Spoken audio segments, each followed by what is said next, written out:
Earlier in the year, I was formally diagnosed as autistic, and that goes a long way towards explaining my fascination with collecting and indeed studying watches. But behind that, I'm also obsessed with travel. Visiting places I haven't been to before feels like a form of collecting to me, and India is always somewhere that I've wanted to explore. I will say that the timing was not exactly great for a number of reasons that I won't dwell on. But despite the concerns of friends and family, my experience was actually a really positive one that I want to share with you. This is of course not a travel channel though, so knowing that I was going to be spending time in India, I wanted to bring the perfect watch for exploring the country. One sprung to mind, the C65 Dune Aeolian Bronze from Christopher Ward. It has an absolutely stunning dial, old world feel with the bronze case, and in this particular colourway even does a good job of mimicking the colours of the Tiranga, India's tricolour flag. I reached out to Christopher Ward and they were kind enough to loan me one for the trip. I will just add at this point that this is not a sponsored video, so the views I express regarding travelling in India and on the watch itself are all my own. So, if that mixture of exploration and watch review sounds good to you, I've poured my heart and soul into this particular video, so I really hope you enjoy it. With all that said, let's get into it. The first thing that struck me about India when we landed into New Delhi is just how chaotic travelling on the roads is. There are lorries blasting out rave music and disco lights into the small hours of the morning.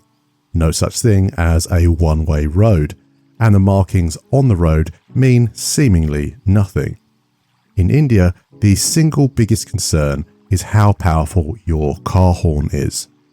Every journey was a little bit nerve-wracking to be honest, but also entertaining, vibrant and alive. I spent a lot of time in Malaysia in the 90s, so I thought I was prepared for what the travel would be like in India, but in truth, it's not even close. I think the best way I can put it is that the tolerance for what constitutes a car accident in Delhi is a lot higher than I have experienced anywhere else. Though we did see a few that would definitely count. With that as a background, I was immediately thankful for my watch choice on the trip. The Dune is stripped back and simple. It tells the time and that's it. No numerals, just big, bold indices and a distinct handset. You can tell the time at a glance, and that's important when you're trying to soak in the atmosphere of a new place. Time too is important. In a vast sprawling city like this, with traffic as bad as it is, keeping a firm handle on where you're going and when you need to arrive is vital. It's a city where what might seem like a simple errand can quickly eat up an entire afternoon. The transport costs are cash cheap, but the real cost is the time it takes to get from A to B. It's worth saying here that while traditionally a GMT piece would make a lot of sense for travel, allowing you to easily keep track of the time at home, and there is indeed a GMT version of the Dune, most mechanical or automatic GMT pieces are not set up for dealing with 30-minute offset time zones like in India. Without question, the best day we had on the entire trip was our visit to Agra, its fort, and of course the Taj Mahal. It does take the whole day if you're travelling out from Delhi, but it's definitely worth your time. Learning about the story of the Taj's creation and purpose doesn't really prepare you for what it really is. Essentially the world's most elaborate tombstone. That's underselling it.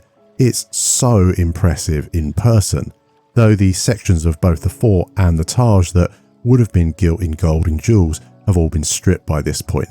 You can only imagine how opulent it would have once been. That talk of metal leads me back to the watch and what is my first experience ever with bronze. I'd always thought that the real appeal of the metal was patina, and while I think that's definitely true, you've got to wait years for that to truly develop. What I didn't know was just how quickly the first steps of the process would occur. Now, you're not going to see the wonderful greens and blues develop for a long time, but being out in India with its extremely high humidity is like speed running the oxidization process. So even after a few days, the watch had lost that box fresh sheen and looked aged and rugged. I think it looks much better like this and fits the environment I'm shooting it in perfectly. Personally, I've never really had a sense of smell, but I'll take it on my wife's authority that this does have a scent of old pennies if you really put your nose directly to it. That won't be to everyone's tastes, but of course there is the stainless steel version if bronze isn't for you. One minor point of criticism here, I do think colour matching the Christopher Ward logo on the dial would have been a nice touch on the bronze model. The range is based on field watches initially, but stripped down and simplified with loomed indices rather than numerals on the dial. Those indices, along with the handset, are colour matched on the bronze model, so I'm not too sure why the logo isn't. It does catch the light in a different way though, and stands out more because of that contrast, to be fair. I think the lasting impression that India has left on me is actually an architectural one. While your average building in the country is certainly not going to win any awards, my word do they have some impressive landmarks. I think the standout for me personally was the Lotus Temple, just for how different it is to everything else. I will just say here that if you're wondering why my arm is very wet in a lot of the shots in this video, there are two things at play. First of all, Delhi is one of the hottest and most humid cities on earth, so it's pretty sweaty. Secondly, I visited during monsoon season, so on a few occasions I just got soaked. Either way, I hope that doesn't spoil the impression of the watch. And on that note, I think it's high time we looked at the spec sheet for the piece. The most impressive component is, without question, the movement. It's a COSC certified chronometer standard Sellita SW200-1. with a timing tolerance of -4 to +6 seconds a day and a 38-hour power reserve. On the supplied strap, the watch weighs in at 82 grams and boasts 150 meters of water resistance thanks to its screw-down crown and case back. It has boxed sapphire crystal to help accentuate that vintage feel given by the design and use of bronze, so that does make the watch a little thicker. It comes in at 11.7mm in that regard. To round off the other dimensions, this piece is 38mm in diameter and 43.6mm lug to lug. The hands and indices make use of Superluminova light old radium BL grade X1. I'll just finish by saying that it also comes packaged to the same ridiculously high standard as I've come to expect from Christopher Ward. The presentation, precise sizing and paperwork make it feel like you're opening an Apple product, but the use of wood makes it feel substantial and more meaningful and lasting. It definitely feels special and like an event when you unbox a watch like this. The model featured in the video retails for $1,165, and you have a choice of 2 dial colours and 3 straps if you opt for the bronze. The stainless steel models are of course less expensive, but also boast extra colourways that might take your fancy. Random aside, but bear with me, a birdwatching channel this most definitely is not. But it was something I found myself doing quite a lot on the trip. It's something I really wasn't expecting about Delhi, but there are so many birds of prey there. I've never seen anything like it.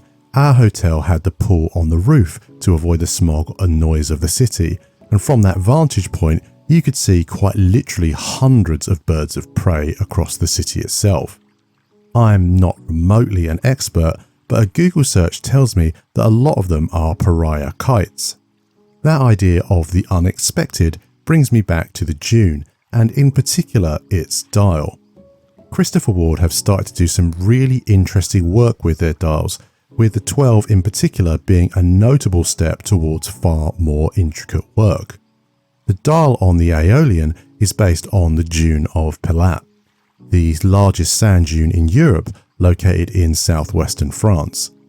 Really, it's a 3D ripple effect dial, but the execution is really nice, and there is some subtle colour work going on here that really elevates it above other ripple dials I personally have experience with.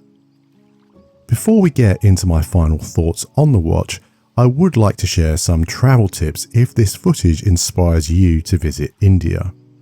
I'll leave a timestamp in the video description to skip forward to if you're here for the watch alone. First of all, I would look at it as more of an adventure than a traditional holiday. There is no way anyone could experience the roads in Delhi and be relaxed. Fascinated maybe, but absolutely not relaxed. At one point, getting back to our hotel, I genuinely thought I had developed tinnitus. All I could hear was horns blaring still. That would be a piece of advice actually. From that point on, I put on my noise cancelling headphones and it made all the difference for the rest of the trip. A few more things come to mind before I carry on with the advice. First of all, the name of this video isn't misleading. I haven't been to India before. However, if I show you the areas that we actually visited on a map in comparison to the size of the whole country, I think it would be more accurate to say that this is my travel advice for the Delhi area rather than all of India. I think there might be people who look at the footage I've captured and think that this is quite a sanitized representation of Delhi. That is true to an extent. First of all, I want the watch to look as good as it possibly can. But I think more importantly, I was travelling with my family. A large number of times during the trip, I was asked if I would take photos with people. A few people came up and asked me to pay to take photos with my daughter. I asked at the hotel what was going on, and they said it's likely to be that we're the first people with our skin tone that locals have met. At any rate, my daughter really was not comfortable with that. She's 10, and obviously her safety is my absolute priority, so there are places that we simply didn't visit. As I mentioned, a lot of life takes place on the roads in India, and they are some of the most interesting journeys I've ever taken, but you will see what you will see. Beggars will approach you in the street, people will try and sell you anything and everything, and having seen it, I really would never risk the street food. That might come across as horrible to some, but it's merely an honest reflection of what I experienced. And that leads me on to my main points of advice, which are: do not rent a car. Uber is extremely reliable and beyond cheap. We're talking $2 for an hour-long journey. I'm a very confident driver, and I can say categorically that there is no way I'd make it through even a single day in Delhi without losing my rental deposit. During one journey in an Uber, we had what we would have called a prang in the UK 4 times, and that's with an experienced driver who lives in Delhi. Book a nice hotel. It's extremely hot and loud in the city, and while vibrant and fun, you're likely to need some respite. Hotels will make you sign a waiver if you bring in food from outside, but we did use the equivalent of DoorDash or Uber Eats. It's called Swiggy and had no issues, though we were only ordering from Western fast food places. If you're a solo female traveller, be aware that hotels might be very wary about letting you go out alone at night. My wife wanted to walk out and check for a delivery one evening and was told in no uncertain terms that she couldn't. Do not engage with people trying to sell you something or beg for money on the streets. It just gives them encouragement, and ignoring them is definitely the best bet. The locals queue for things in the same way that they handle traffic, as they will fill up all available space, even if that means jumping ahead of you. There's no English sensibility towards queuing. Stay hydrated. I've never sweat so much before anywhere else in my entire life. See the sights and enjoy the city. I've genuinely never been anywhere like it, and nowhere has felt more alive. If you've got an adventurous spirit, you'll absolutely love it. And my final piece of advice, of course, bring a nice watch for the journey. That brings us somewhat neatly back to the Christopher Ward C65 Aeolian Tune that accompanied me on this trip. And while it's poor form to add a new talking point in the conclusion, I will start by saying, as a big fan of Frank Herbert, even though the nomenclature is unconnected, Dune is such a cool name for a watch collection. When it comes to actually evaluating the watch, I have to say I've fallen in love with the concept of bronze as a case material. It's just such a nice way for the watch to demonstrate the time that you've actually spent with it. It ties into my general ethos with collecting, where I want every watch I own to have a use case scenario, so that it actually gets worn and doesn't just sit in a box perpetually. With bronze, the more it's worn, the more it will patina, so there's a strong argument for a lot of wrist time.